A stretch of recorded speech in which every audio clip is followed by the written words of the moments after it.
My name is Nicole Macron. I am a high school Spanish teacher. I am enrolled in Universal Design for Assistive Technology Graduate Certificate. I am a small business owner. I am also a mom to Michael, who is 14. I am looking forward to learning more about assistive technology. This is my 21st year teaching. I do not have as much experience with technology as the younger teachers, but I am excited to learn and implement more.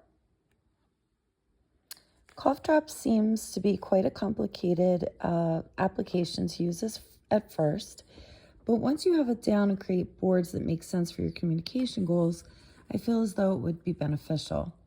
I found that typing in phrases to read would be best for me. Like I showed you up here, I was able to type in a phrase. If I just click on phrase and then hit add phrase, I was able to say whatever I wanted. I like that feature a whole lot. I think once you type in what you'd like to say, communication would be easy.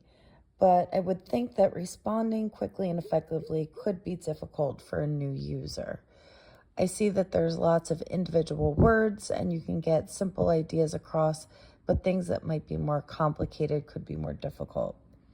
I believe that students might struggle communicating emotions while speaking since there's no sense of one's tone, as all computerized voices are monotone.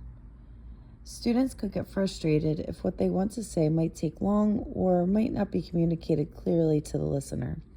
Overall, I think it's a wonderful tool with some likely challenges.